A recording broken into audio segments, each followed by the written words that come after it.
Pois tudo quanto outrora foi escrito, para o nosso ensino foi escrito, a fim de que pela paciência e pela consolação das Escrituras tenhamos esperança.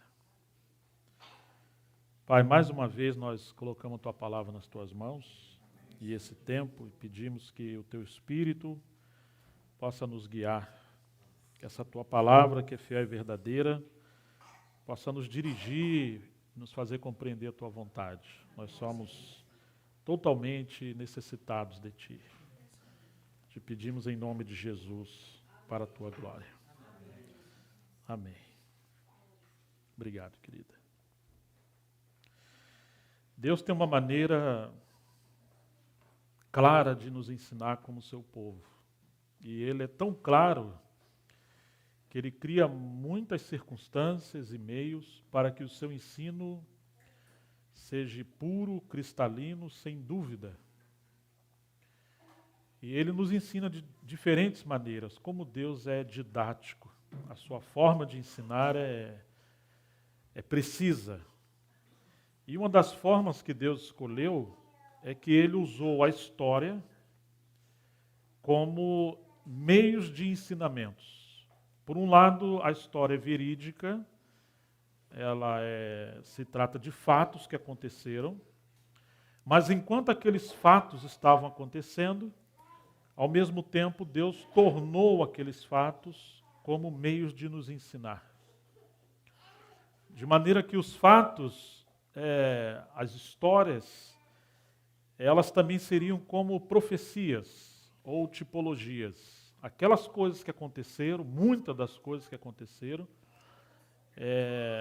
estão cheias de princípios que demonstram a vontade do Senhor e também demonstram a disciplina que vem sobre o seu povo, caso a gente não entenda os princípios do Senhor. Então, tudo que outrora foi escrito para o nosso ensino. Em outras palavras, Deus estava trabalhando no passado, olhando para o futuro. E agora nós chegamos nesse tempo, ou seja, o futuro é hoje, né? Quem está lá no passado olhava para o futuro. E eles desejavam essa glória, desejavam esse arranjo final. Deus mostrou a Moisés, por exemplo, o modelo da edificação do tabernáculo. E ele falou com Moisés, isso se repete no livro de Hebreus, que Moisés deveria fazer tudo conforme o modelo que se mostrou a ele lá no monte.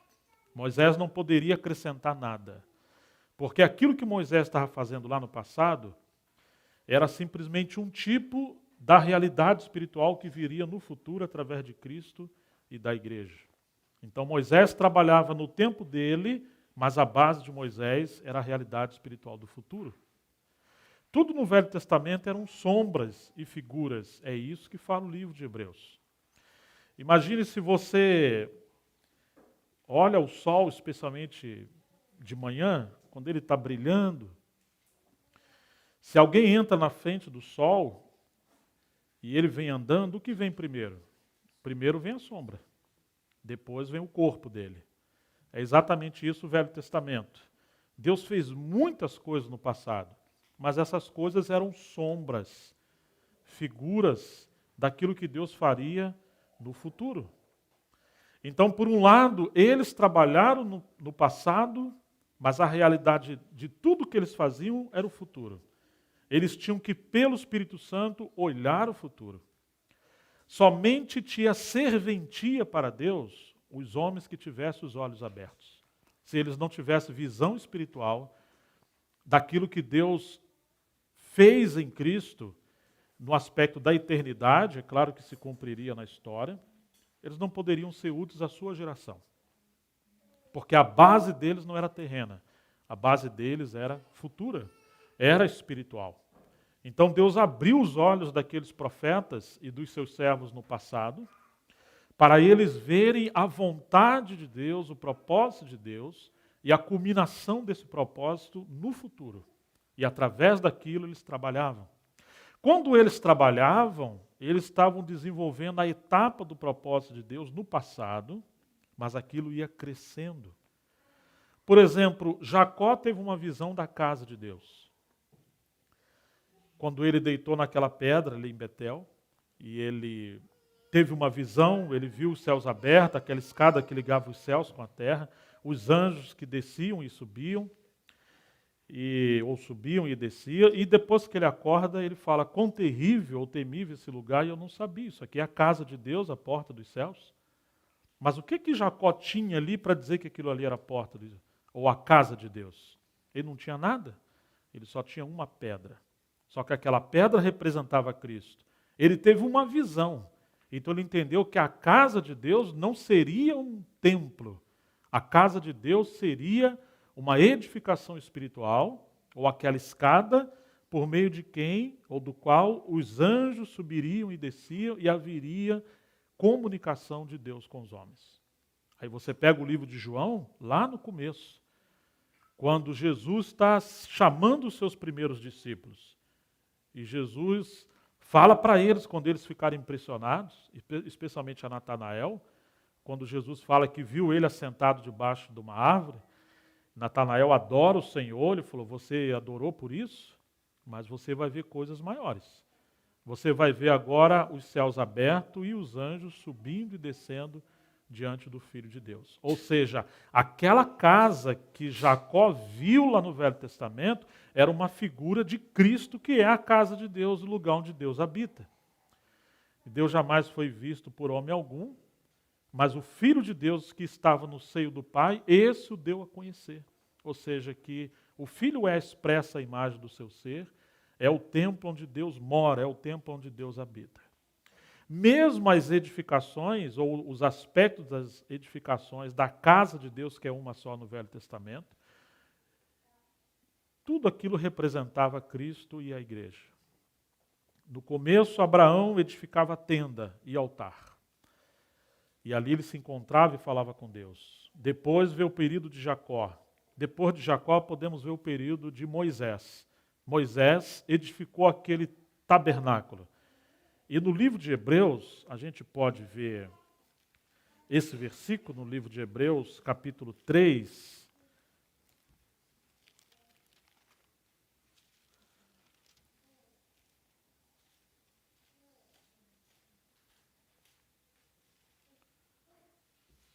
Verso 5.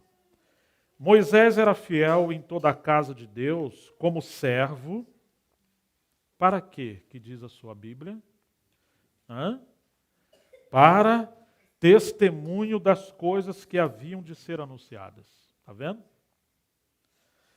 Cristo, porém, como filho em sua casa, a qual casa somos nós, se guardarmos firmes até o fim a ousadia e a exultação da esperança.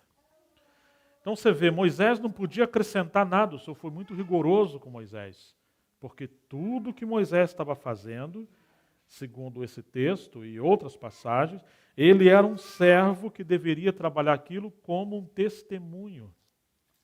Quando chegamos no capítulo 8 do livro de Hebreus,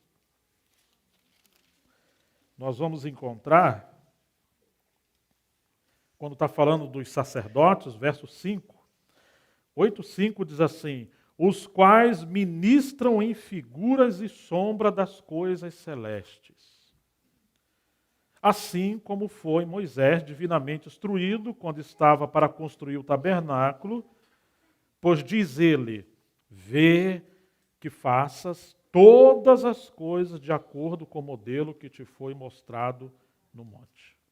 Você está vendo?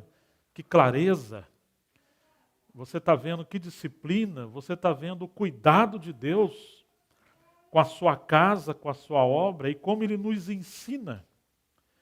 Agora nós podemos aprender uma coisa, que no passado eles tinham que ter uma visão clara do propósito de Deus e se eles fossem colaborar com Deus, eles iam cada um na sua parte ou cada um naquela medida, eles iam trabalhar de acordo com o modelo que Deus deu. Eles não podiam errar em nada, mas eles tinham que ter visão, porque aquele modelo era transitório como sombra de uma realidade que viria. Agora, nós que estamos nesse tempo do fim, é o contrário. Eles, no passado, olhavam para o futuro. Nós agora devemos olhar para o passado. Por quê? Porque no passado está a semente daquilo que Deus está fazendo hoje. Para a gente entender o que está fazendo hoje, precisamos ter visão espiritual, com certeza. Nós estamos no tempo da realidade. Mas quando você vai falar, Senhor, mostra para nós, fale conosco, como nós devemos servir, o Senhor volta. Olha a minha história. Olha o que eu fiz no passado. Porque Ele não está fazendo algo novo, desassociado do que Ele começou a fazer no princípio da sua obra lá no passado. Mas é uma obra de continuidade. Poderíamos dizer assim, em Gênesis, Deus plantou as sementes. E aí, com os profetas e os livros históricos, o Senhor foi regando aquela semente. E essa árvore cresceu. Quando nós chegamos nos evangelhos, e você tem aquela bendita frase, quando o anjo fala, bendito é o fruto do seu ventre. O fruto é Cristo que deu fruto daquela semente que Deus plantou em Gênesis. Agora esse fruto, que é o Senhor, como um grão que tem dentro dele, ele fala em João 12, se o grão de trigo cair em terra e não morrer, ele vai ficar sozinho. Mas se ele morrer, ele produz muitos frutos. Ou seja, que a glória de uma árvore, não é se ela tem muitas folhas e inclusive frutos, mas é o quanto aqueles frutos estão dispostos a morrer para se multiplicar. Se o Senhor viesse, Ele é o fruto. Mas se Ele não morre, Ele é apenas um fruto. Só que se Ele morre, Ele produziria milhares e milhares e milhares de frutos semelhantes a Ele. Então, no Evangelho, é isso. O Senhor morre. E quando nós chegamos no livro de Atos, nós temos a multiplicação desse fruto que é a igreja. Cristo em nós, a esperança da glória. Agora, nas cartas, nós temos apóstolos explicando, falando de todas essas realidades espirituais de Cristo e a igreja, os ensinamentos do Senhor. E quando nós chegamos no livro de Apocalipse, temos a colheita do que Deus semeou em Gênesis, os profetas regaram, o nosso Senhor veio, morre e agora multiplica, nós somos enxertados ou frutos dessa obra do Senhor, ao ponto que ele fala que ele é a videira verdadeira, nós somos os ramos. Então nós temos o nosso Pai como agricultor e ele está trabalhando nessa árvore grande, ou não essa árvore grande, mas essa videira que é o Senhor, e teremos a colheita no livro de Apocalipse. Então, queridos, nós que chegamos agora temos que olhar o que Deus fez lá atrás. Para a gente não tentar ser ingênuo ou cair em armadilhas de que Deus faria algo no nosso tempo desassociado do que Ele começou. Deus é um Deus de propósito, Ele é firme e sua obra é de continuidade, cumulativa. Aquela visão que Jacó viu é a mesma que Moisés viu, é a mesma que Davi viu, é a mesma que Salomão posteriormente recebeu de Davi, é a mesma que outros na época da restauração da casa no Velho Testamento viram, e é a mesma que nós estamos vendo, porém de forma multiplicada, ampliada. O Senhor vai ampliando e cada um tem que ser fiel ao seu tempo. A diferença é que eles estavam no início da história e nós estamos no final. Eles trabalharam para esse tempo, para nós. Agora, eles foram fiéis à sua geração. A pergunta é, seremos nós fiéis à nossa geração? Então, queridos, quando nós olhamos a palavra, a gente vê uma única obra. E cada um no seu tempo deve ser fiel àquela contribuição que o Senhor colocou. Me chama a atenção, volto a falar da maneira que Deus trabalha. Ele usa a história, ele usa tipo, ele usa a profecia, ele usa tantos meios para não deixar dúvida do que ele quer. A gente complica muitas coisas, só que Deus é muito simples. Você está no capítulo 8 de Hebreus, olha o verso 1. Diz assim: ora, o essencial das coisas que temos dito. Você está vendo o que Deus está falando? Usando o seu servo, autor da carta aos Hebreus. Você tem toda a palavra, mas você tem o essencial do que eles estão falando. Ou seja, devemos conhecer a palavra, mas entender que na palavra nós temos o essencial. Na palavra existe uma hierarquia de valores. Existe aquilo que vem primeiro e existe aquilo que vem depois. Existem fundamentos e existe a edificação. Existe aquilo que o Senhor fala, limpa primeiro o interior e o exterior será limpo. Então Deus é um Deus de ordem. Agora é claro, os segredos do Senhor são para aqueles que o temem. Deus oculta suas coisas aos sábios entendidos e revela aos seus pequeninos. Ontem nós ilustramos a Bíblia como uma casa. Você tem que ser amigo do dono, que é para ele te convidar, abrir. E se você for realmente aquele amigo que vai agradando, que vai entrando na intimidade, que você tem tempo para ouvir, porque muitas vezes nós não temos tempo para ouvir o nosso amigo, mas se tivermos esse prazer, então ele começa a nos mostrar a intimidade da sua casa. Olha, vem aqui, tem mais um quarto aqui. Tem mais essa sala, aqui no quintal eu estou plantando isso, né? Mas o problema é que a gente às vezes não tem tempo. Não temos tempo para cultivar, porque a gente não coloca prioridade nas coisas do Senhor. Mas Ele deseja que a gente possa viver nessa terra fazendo o que Ele falou, buscai em primeiro lugar o reino de Deus. E as demais coisas vos serão acrescentadas. Você não precisa viver uma vida tão corrida para ter as demais coisas, porque é Ele que acrescenta à medida que você busca primeiro o reino de Deus. Mas se a gente inverte os valores, nós não temos nem o reino de Deus e não temos as coisas que Ele diz que nos acrescentariam. Então, queridos, a palavra tem uma maneira singular de trabalhar conosco. E se a gente for amigo do Senhor, Ele vai abrindo para nós. Quando chegamos no capítulo 9 do livro de Hebreus, ele vai falar do tabernáculo, e ele vai falar dos 3 compartimentos do tabernáculo, e ele fala do Santíssimo, onde estava a arca do Senhor, mas aquele lugar santíssimo ainda estava fechado, porque Cristo não tinha morrido até a morte do Senhor. Mas quando ele diz que aquilo estava fechado, o capítulo 9, verso 8 diz assim: querendo com isto dar a entender o Espírito Santo, que ainda o caminho do santo lugar não se manifestou, enquanto o primeiro tabernáculo continua erguido. Ou seja, se a gente não vê que Cristo é o verdadeiro tabernáculo, e que quando Ele morreu, o véu do templo se rasgou de alto a baixo, e que agora nós temos um novo e vivo caminho para nos achegarmos diante do Senhor, nós não vamos entender o Senhor.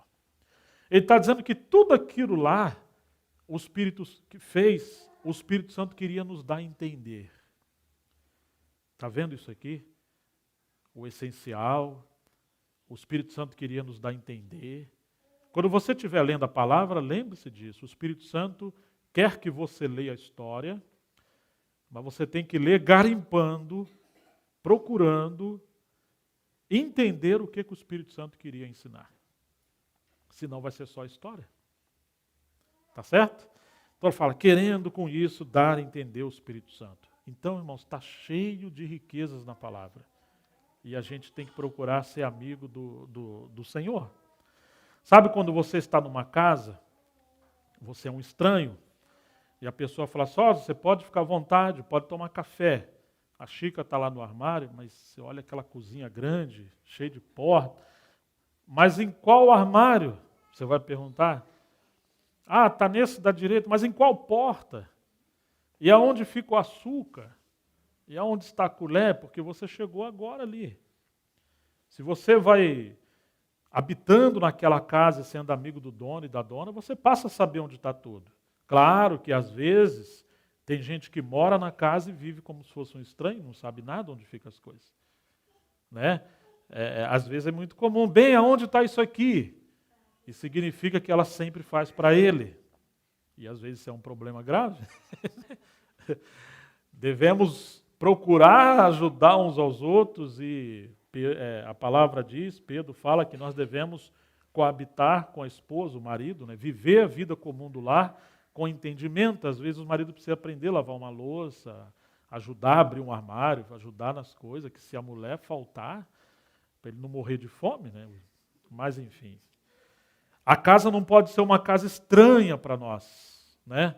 E assim é a casa de Deus e assim é a palavra de Deus.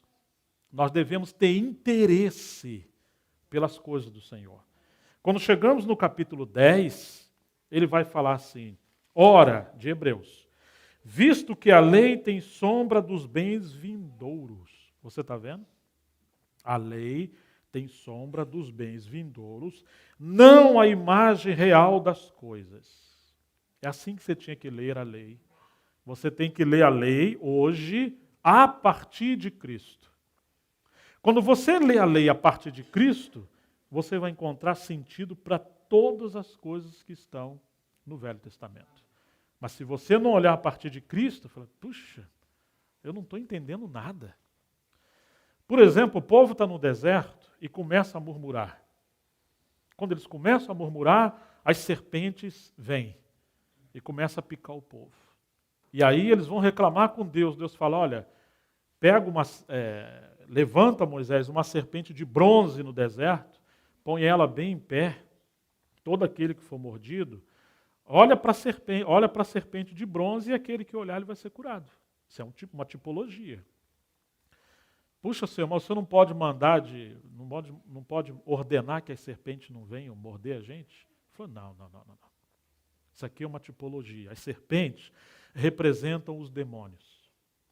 Quando vocês murmuram, vocês estão se parecendo com os demônios.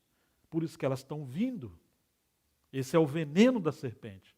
Então ela vai picar vocês, porque lá no livro de Gênesis está escrito que a serpente foi amaldiçoada e ela se alimenta do pó da terra. O homem foi feito do pó da terra.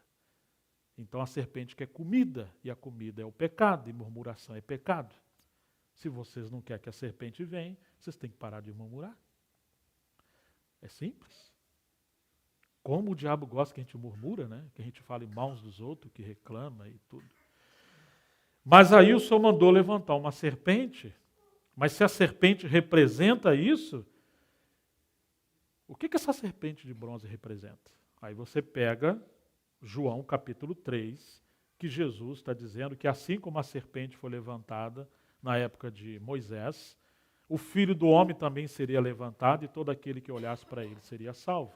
Claro que o Senhor não se parece com o demônio, mas ele está falando da natureza humana, que ele viria como um corpo de carne, porque assim o homem é. Então, queridos, aquilo representava o Senhor, que ele seria erguido. A diferença está no olhar.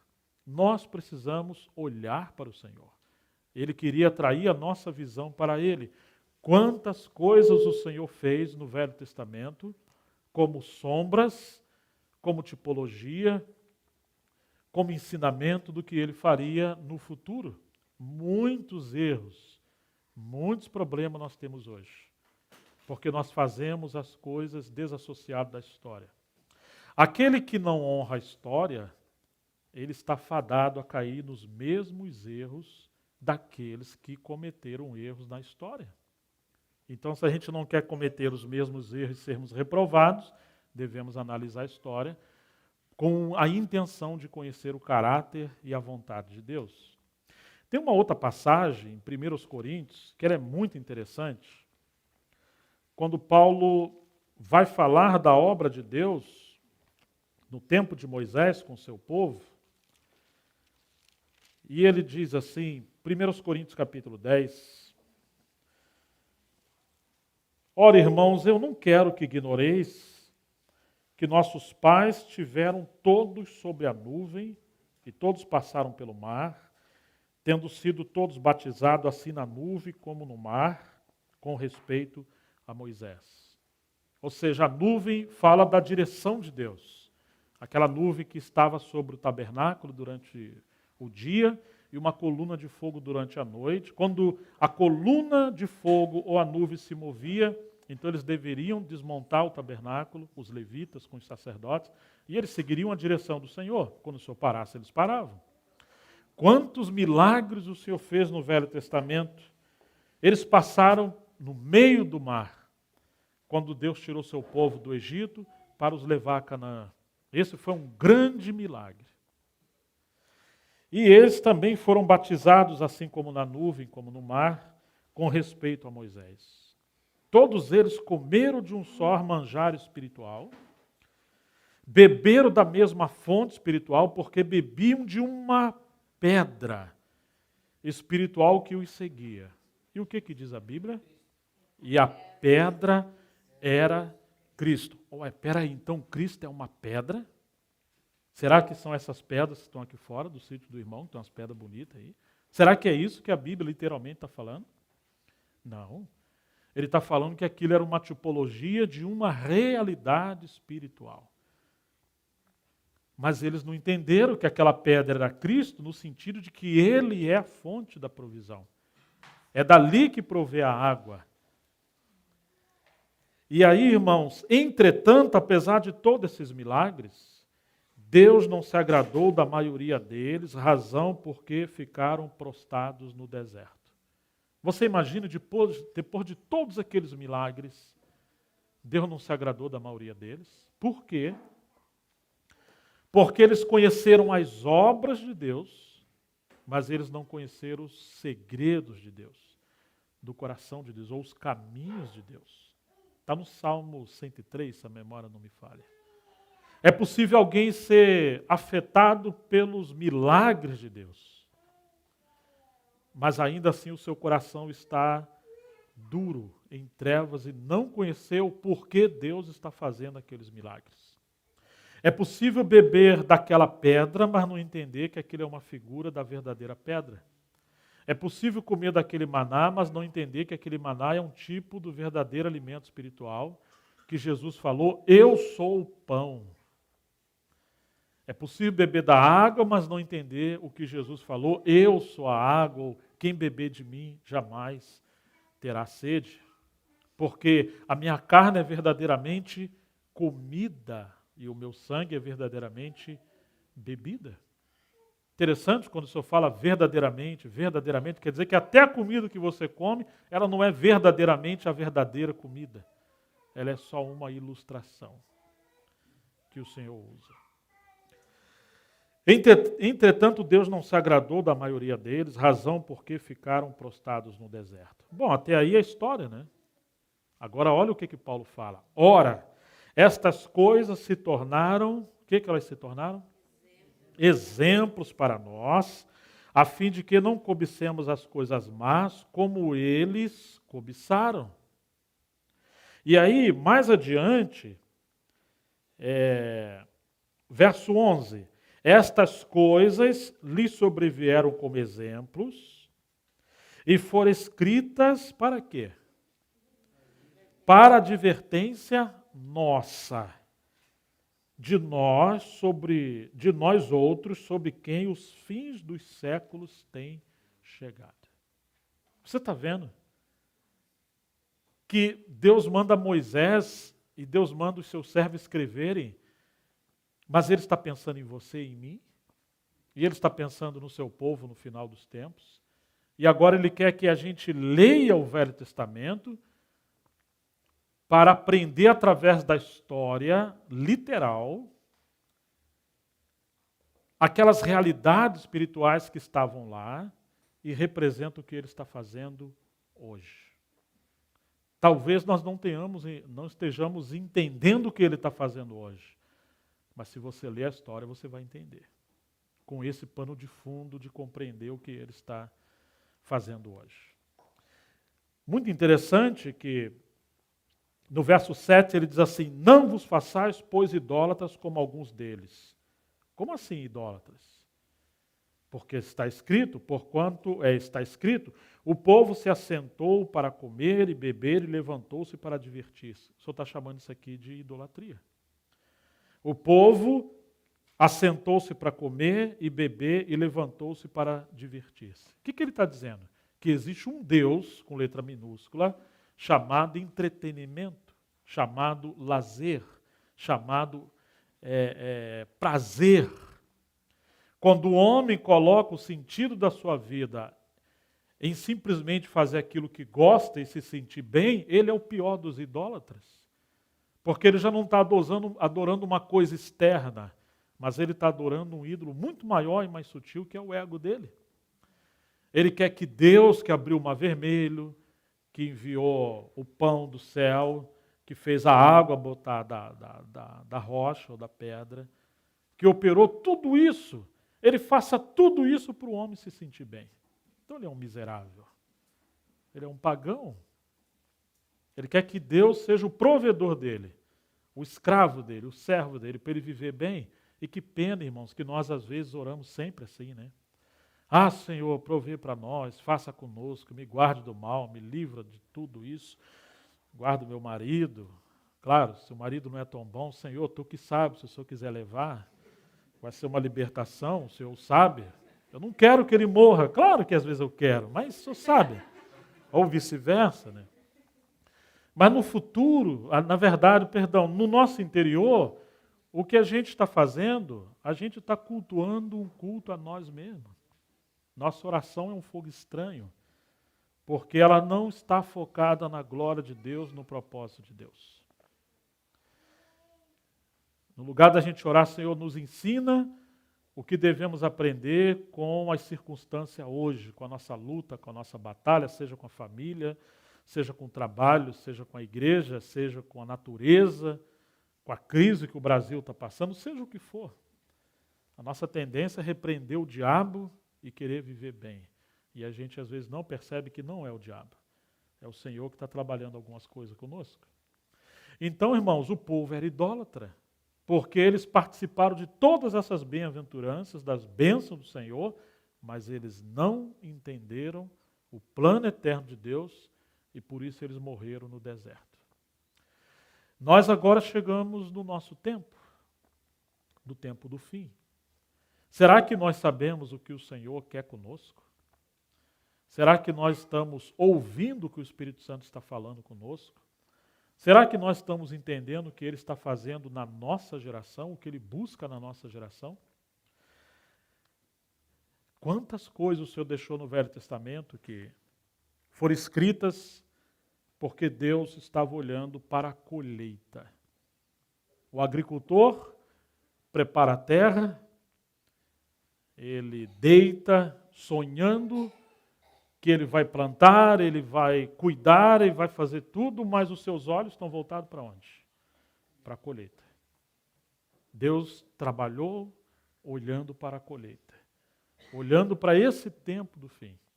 E Ele agora espera que a gente não se distraia, que sejamos fiéis ao Senhor. Amém, queridos? Ô irmãos, quantas coisas tem no Velho Testamento. Mas eu sei que o nosso tempo é muito curto, entre hoje e amanhã, e eu queria deixar pelo menos esse fundamento assim, de que a Bíblia é especial, tudo faz sentido, e nós devemos ser um povo da palavra, um povo que ame a palavra, mesmo que a gente não entenda tudo, e nem é assim, devemos estar sobrecarregados, querer entender tudo, nós simplesmente devemos ler a palavra querendo amar o Senhor e entender a sua vontade. Volto a ilustrar a Bíblia como uma casa, você não entra na casa e vai vasculhando toda a casa da pessoa, querendo saber de tudo. Isso é um bisbilhoteiro, né? O seu desejo é estar com o seu amigo, e à medida que ele vai te abrindo a casa, você vai desfrutando, você vai ficar hospedado nesse quarto, esse é o seu banheiro, você pode usar. Então você vai entrando, o segredo é esse, irmãos, é a gente estar com o Senhor. E você, quando lê a palavra, ora ao Senhor. Senhor, abra a tua palavra para mim. Me mostre os cômodos da tua casa, os tesouros da tua casa. Mas com Ele, é junto com o Senhor. Sem o Senhor, Nós não poderemos... Sabe aquela casa que às vezes você entra e tem um alarme, e quando você abre uma coisa, dispara um alarme, e aí os vizinhos acham que tem um bandido dentro de casa, mas na verdade é um colega do dono que entrou numa área que ele não deveria entrar, ou abriu a porta sem a chave. O Senhor não quer que seja assim.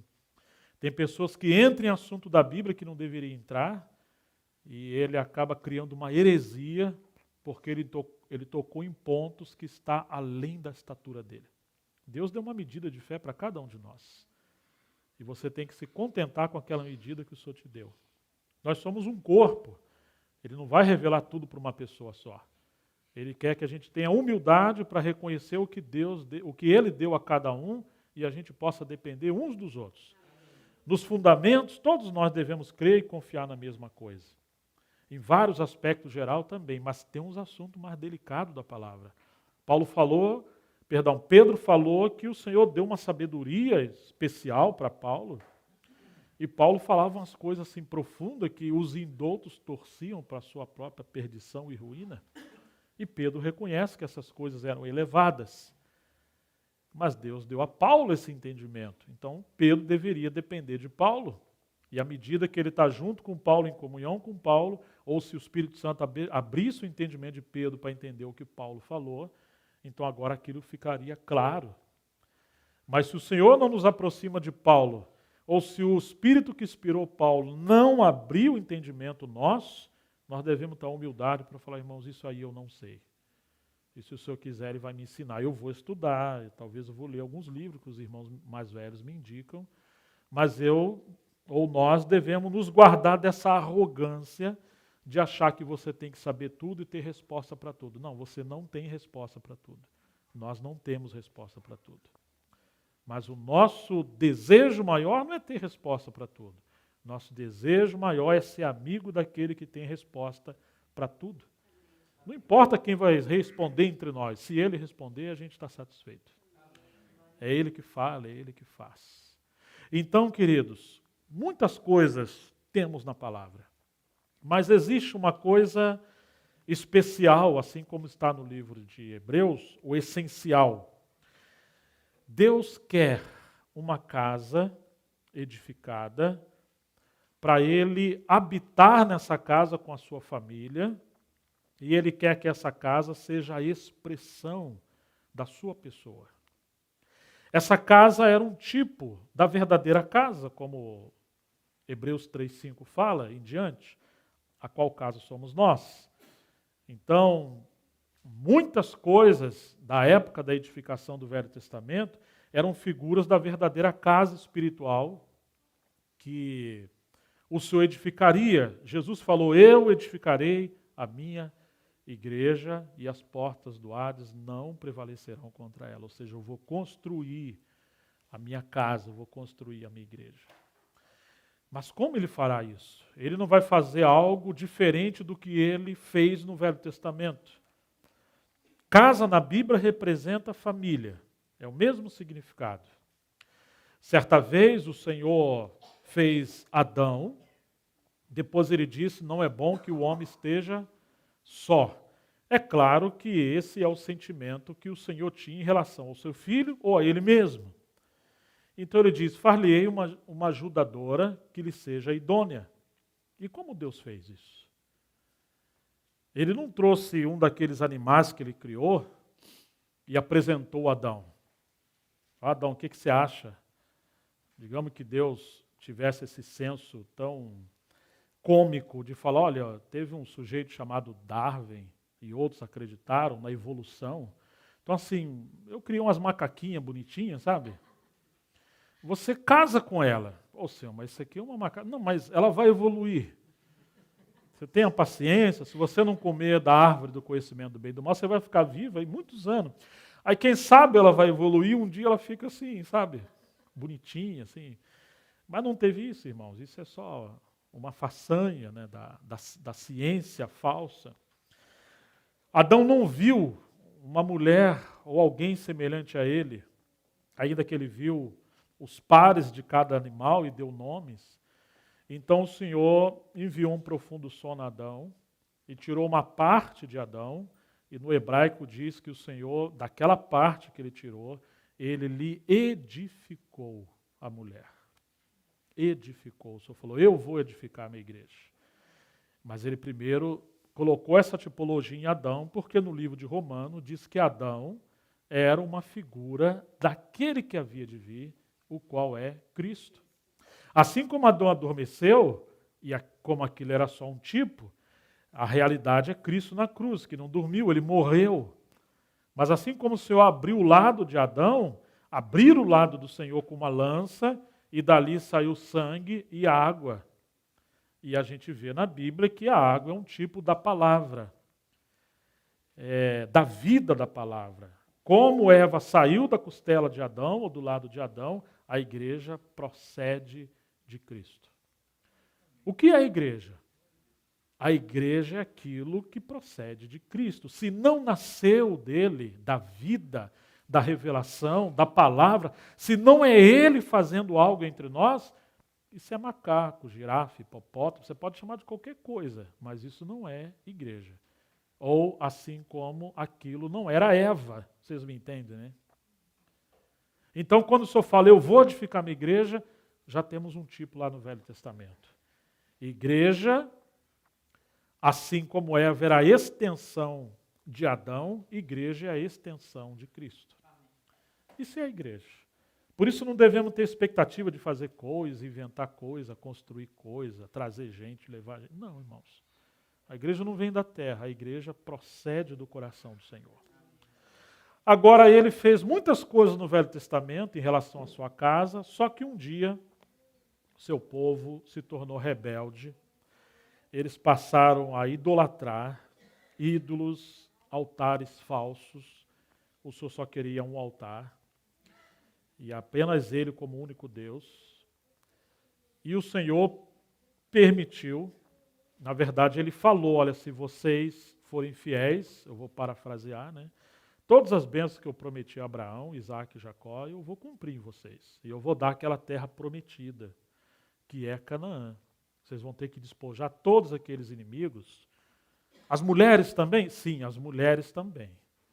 Por quê, Senhor? Porque se vocês não destruírem tudo, aquele povo vai ensinar vocês a adorar ídolos estranhos. Então vocês têm que eliminar tudo. Os altares, os ídolos, os rituais, a cultura. Vocês vão fazer tudo que eu deixei ordenado com meu servo Moisés. Só que eles entraram em Canaã e algumas coisas eles não destruíram. E depois eles foram aprendendo algumas coisas do povo pagão. E eles começaram a gostar de ídolos, a idolatrar, a fazer um caminho mais fácil. Tanto que na época de Manassés, o rei, Manassés era agoreiro, feiticeiro, consultava os mortos. E chegou um tempo que o rei, Manassés, ele se tornou tão tolo, tão oprimido, tão obscurecido, que ele passou a sacrificar o seu filho no fogo, a um deus chamado Moloque, que era um ídolo enorme de bronze ou de ferro, e tinha uma chama de fogo incandescente por dentro do seu ventre, sua barriga era aberta, e ele assentado colocava as mãos para frente, e isso tudo aqui estava em brasa viva. Então aqueles que adoravam esse ídolo e queriam o favor desses ídolos, eles colocavam os seus filhos no braço, a criança escorregando, queimando viva, e caía para dentro do ventre de Moloque. E o rei de Israel começou a essas práticas. Por isso Deus permitiu o seu povo ser levado cativo, esse rei arrancar os olhos dele, porque ele estava colocando os olhos aonde não deveria. Mas enfim, irmãos, quantas coisas terríveis aconteceram, até que no tempo de Jeremias, Jeremias profetizou que Deus ia permitir o seu povo ser levado cativo. Eles olhavam aquele templo e falavam casa de Deus, ou casa do Senhor, casa do Senhor. O que isso significaria? Deus não vai permitir essa casa ser destruída. Porque essa casa, esse templo, é a casa de Deus. Só que, irmãos, quando se perde a realidade espiritual da comunhão com Deus, dos valores da palavra de Deus, aquela casa se tornou apenas uma casca e não tinha mais realidade. Então Deus permitiu Babilônia invadir Jerusalém. O profeta Jeremias se tornou um perturbador, assim como Elias. Eles lançaram Jeremias no calabouço. a pão e água. E Jeremias via a cidade ser destruída e ele já sofria o fogo que queimaria Jerusalém ardendo dentro do seu coração. Jerusalém foi destruída e teve 3 migrações do povo de Israel para a Babilônia. E seu povo, conforme as profecias de Jeremias, ele foi levado cativo durante 70 anos. Eles deveriam ficar presos para se cumprir a profecia de Jeremias. Então, o povo foi levado cativo e ficou lá 70 anos. Esse é o pano de fundo da história do Velho Testamento no período dos livros da restauração e também dos profetas maiores e alguns livros históricos, como Crônicas, especialmente 2 Crônicas. No final de 2 Crônicas nós temos essa história. E no começo, depois de 2 Crônicas, você tem o livro de Esdras. E o início do livro de Esdras começa a repetir o que Crônicas terminou de falar. Mas antes do final de Crônicas e o começo de Esdras, você tem as profecias de Jeremias. E o povo ficou cativo durante 70 anos. Você quer adorar ídolo? Quer? Então vocês vão ficar lá na terra dos ídolos até vocês se enojarem e não aguentar mais os ídolos.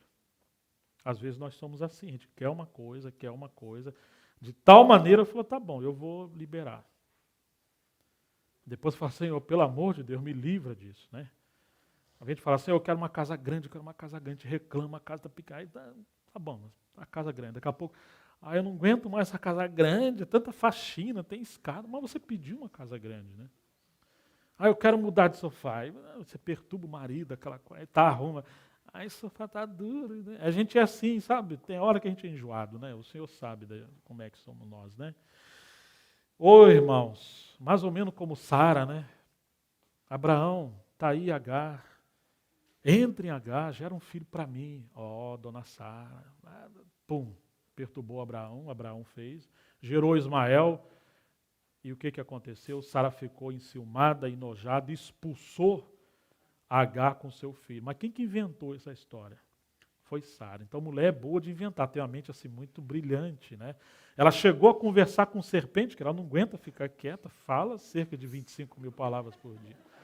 Por isso que mulher precisa ser uma mulher de oração, né? Claro que nós homens também temos nossos problemas, né? Mas cuidado para não ficar conversando com serpente.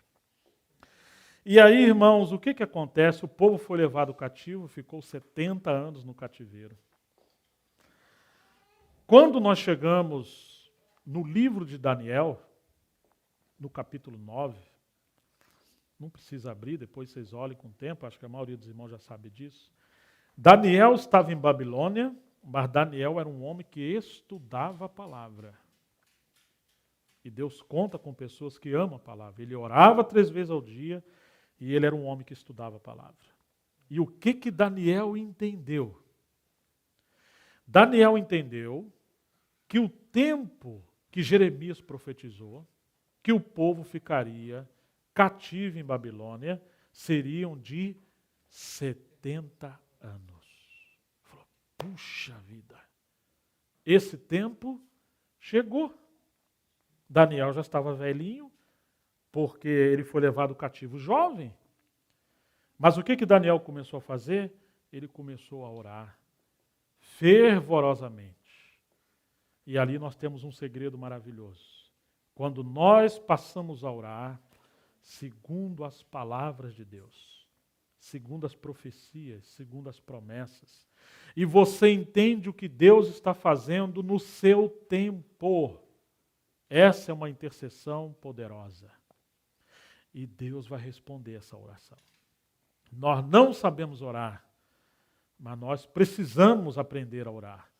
Por isso precisamos orar. Senhor, ensina-nos a orar.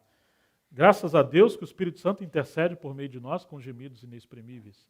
Então, queridos, Daniel orou, Deus respondeu essa oração. Tá certo? E sabe como que Deus respondeu essa oração? Aí você tem o livro de Esdras. Como que começa o livro de Esdras? Eu acho que pelo menos essa passagem a gente poderia olhar. Tudo que foi escrito outrora foi escrito para o nosso ensino. Eu vou deixar pelo menos um pano de fundo, e se o Senhor quiser, depois a gente pode entrar um pouco mais na casa, né? Outros irmãos também podem compartilhar, né? Esdras capítulo 1 diz assim: no primeiro ano de Ciro, rei da Pérsia, para que se cumprisse as palavras do Senhor por boca de Jeremias. Quais palavras? De que o povo ficaria cativo durante 70 anos. E aí Daniel entendeu, e o que Daniel fez? Orou. E resposta da oração de Daniel diz assim: despertou o Senhor o espírito de Ciro, rei da Pérsia, o qual fez passar pregão por todo o seu reino, como também por escrito dizendo: assim diz Ciro, rei da Pérsia, o Senhor Deus dos céus me deu todos os reinos da terra e me encarregou de lhe edificar uma casa em Jerusalém de Judá. Meu Deus do céu! Como que Ciro, que não era um descendente de Abraão, ele era um rei pagão, estrangeiro, como é que ele entendeu isso? Porque o rei da Babilônia, aquele Nabucodonosor, quando ele vê aquela Babilônia toda edificada, ele olha lá tudo que ele fez e falou: porventura não é essa a Babilônia que eu edifiquei com o meu braço para a minha glória? Então ele achava que ele foi engrandecido e governava sobre as nações da sua época porque ele era o cara. Assim ele achou. E o que Deus fez com ele? Deus o feriu. E ele foi pastar como os animais para entender que só o Senhor é Deus. E ele teve que declarar: seja bendito o nome de Deus, de eternidade a eternidade. É Ele que muda os céus, é Ele que muda os reinos, é Ele que muda as estações.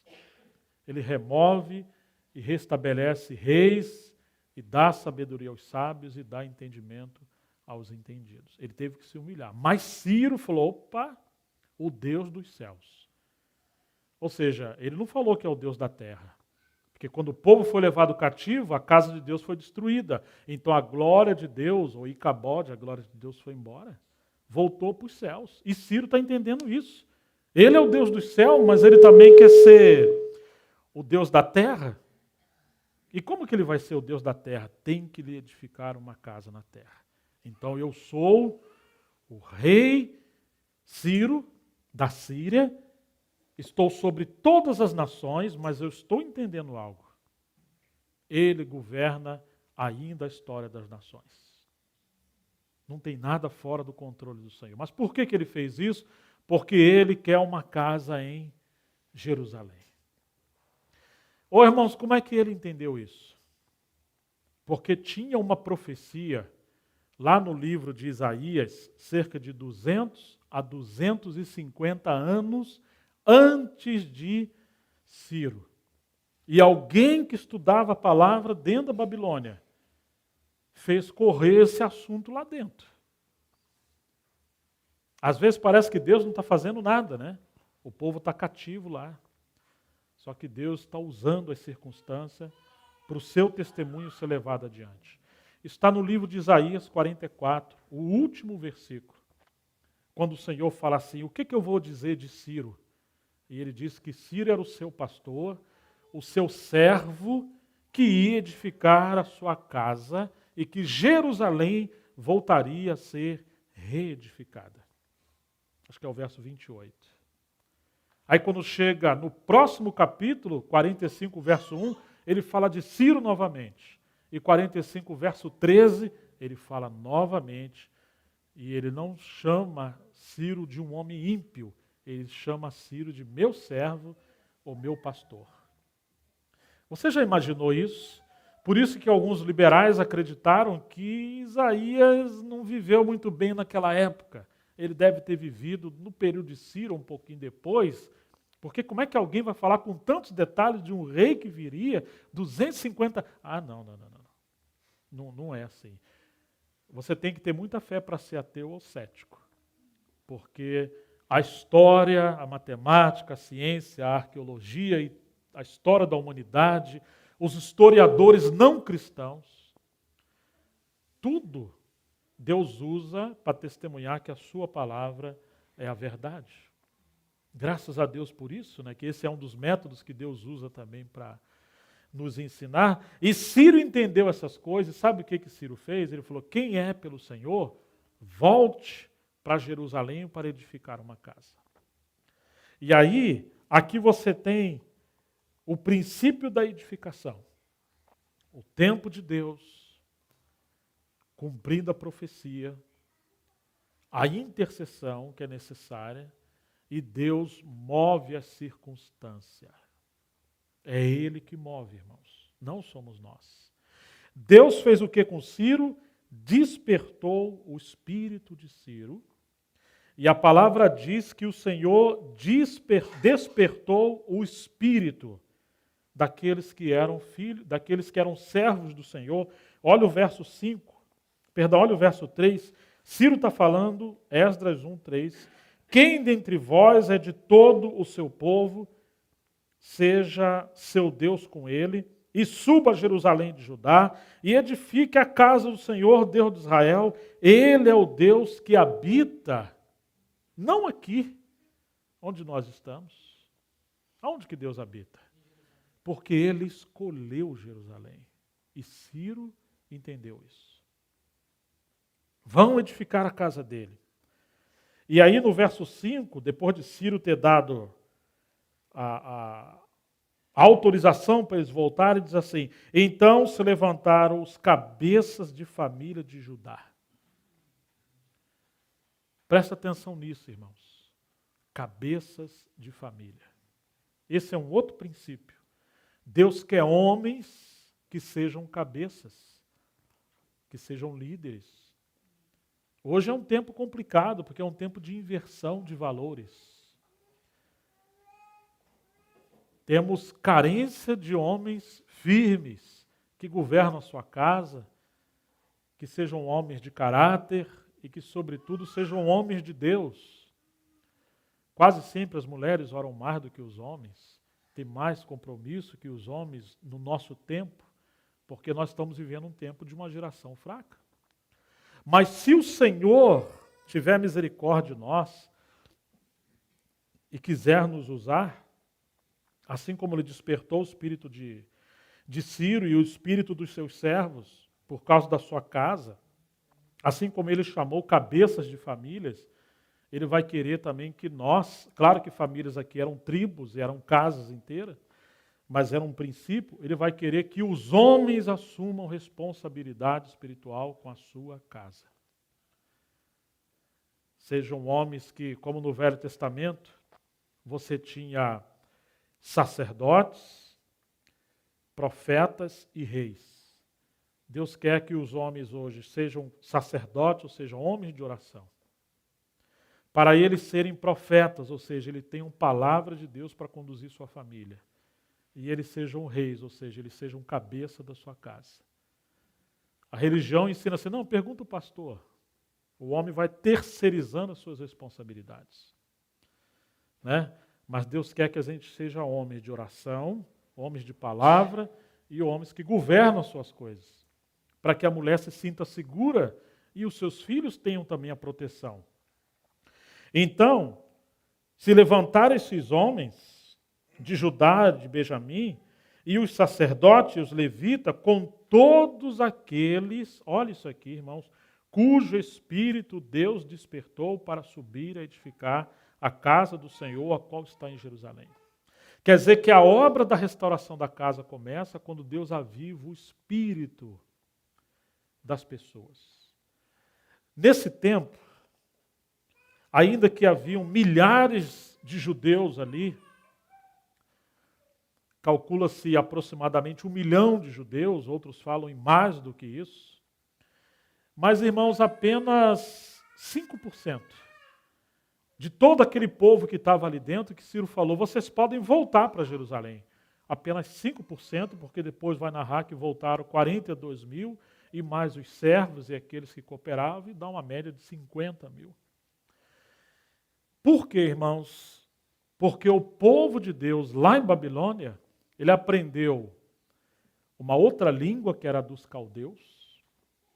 Ele aprendeu a adorar em altares falsos.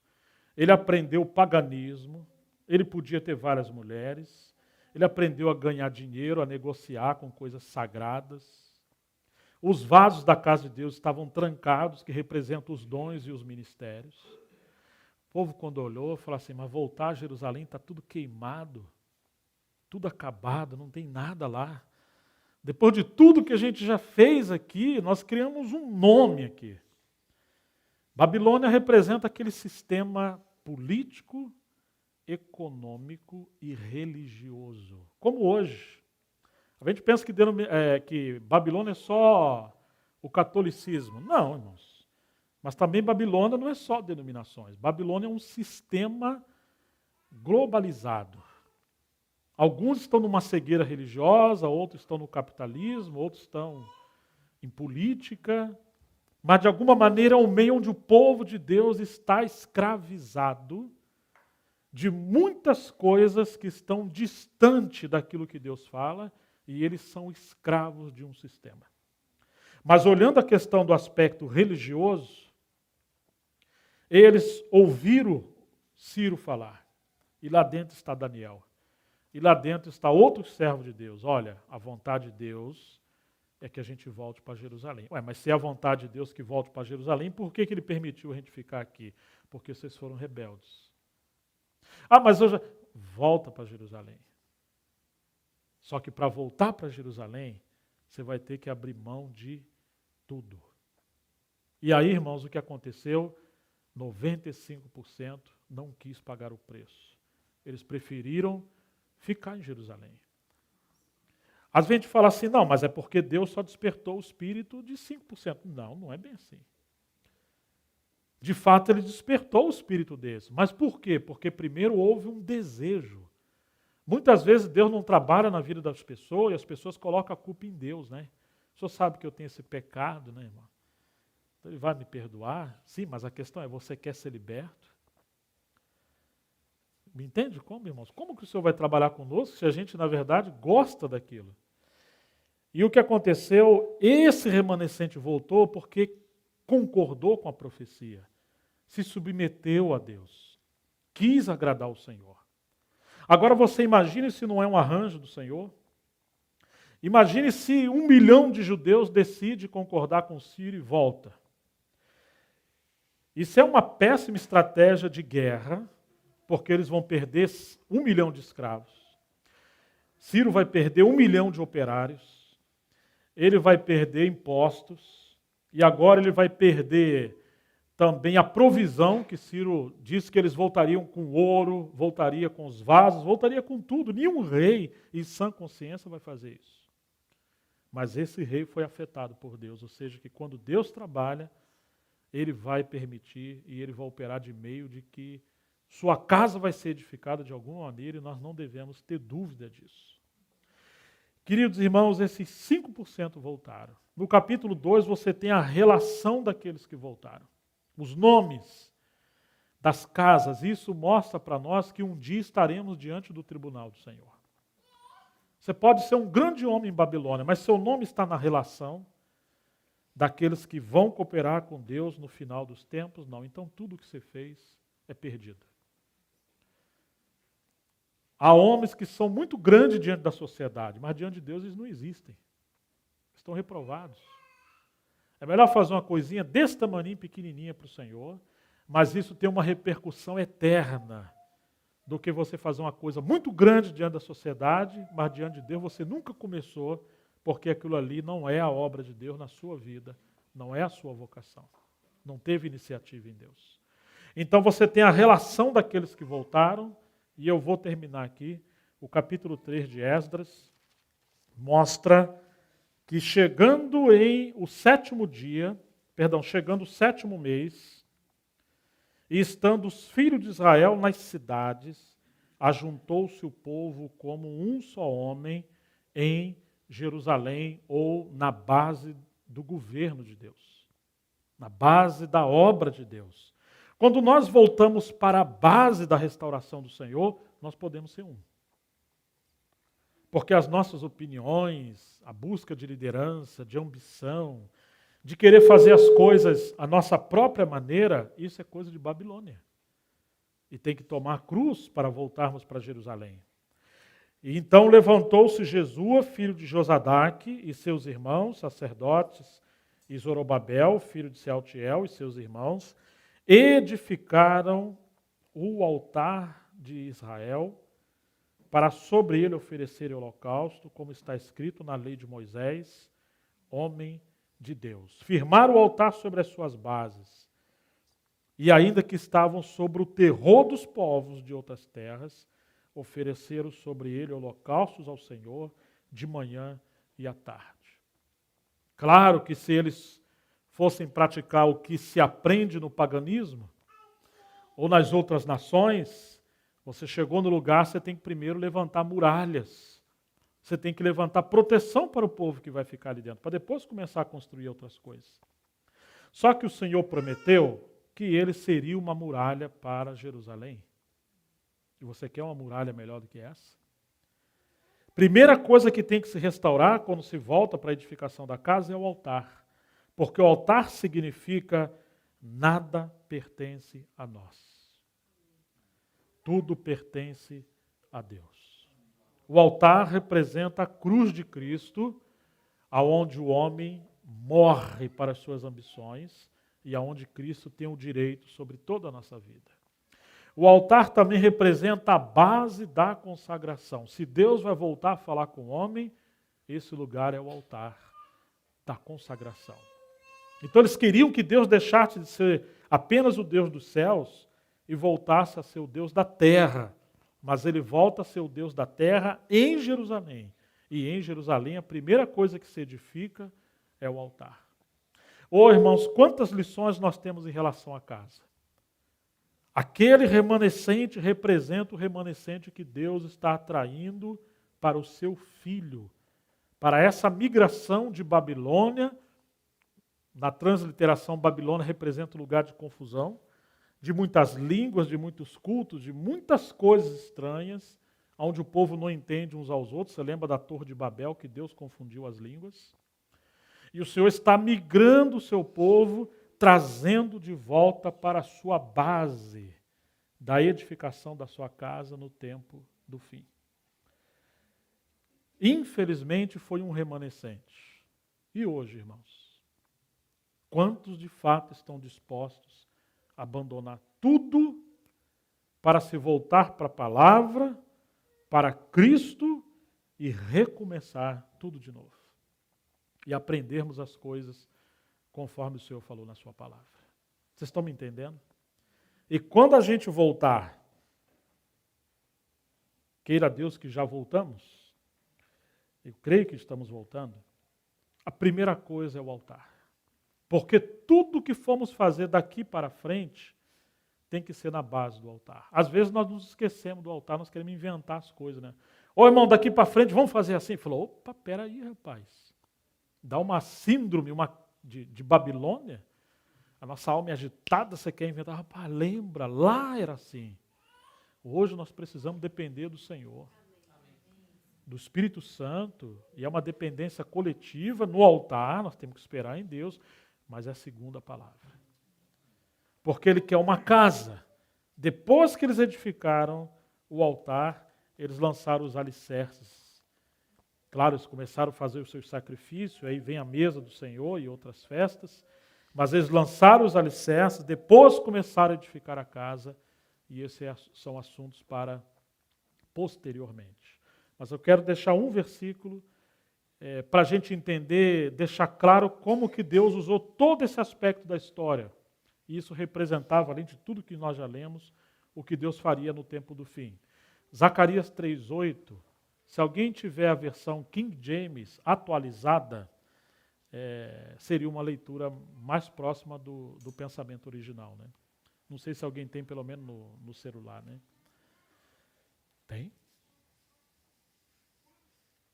Quem pode ler Zacarias 3:8?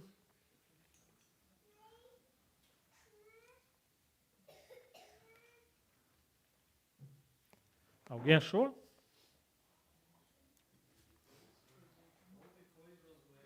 Ah.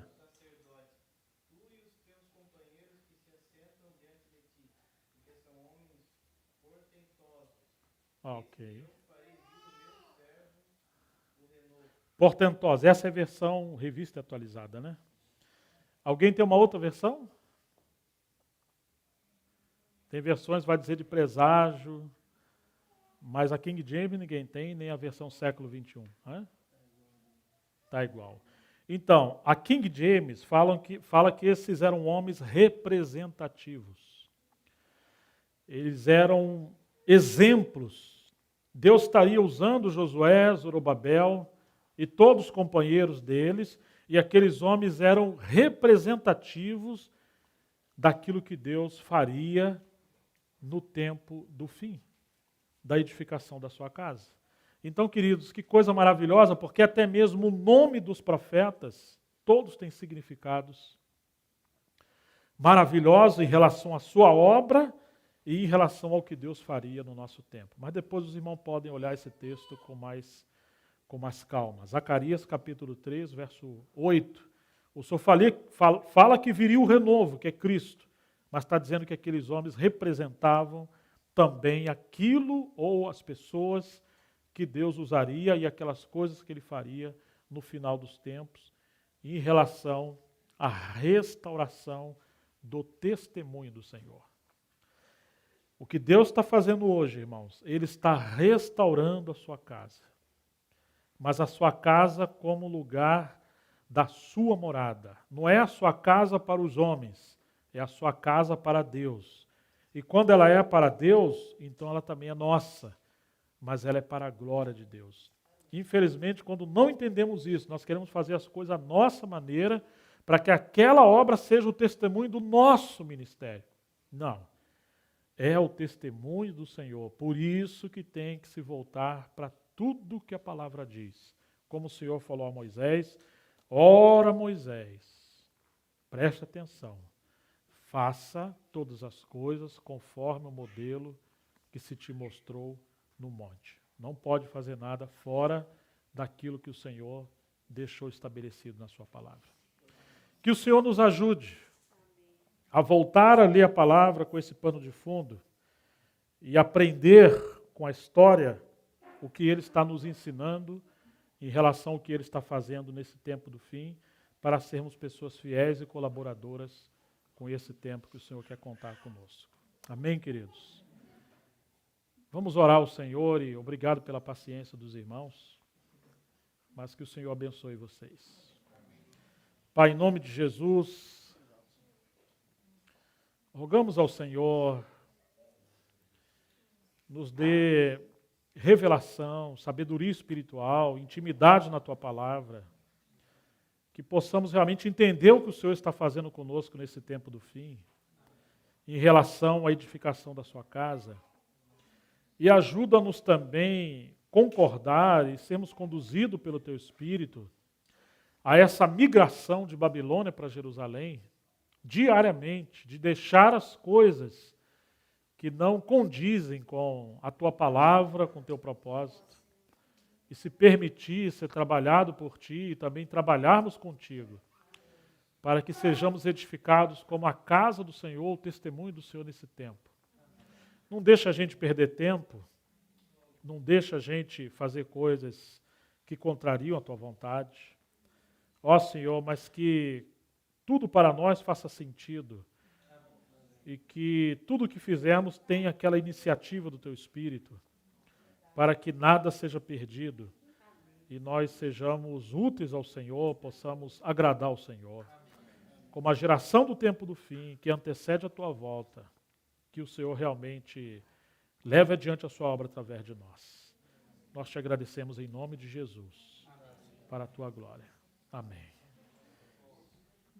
Amém, queridos. Senhor, abençoe os irmãos.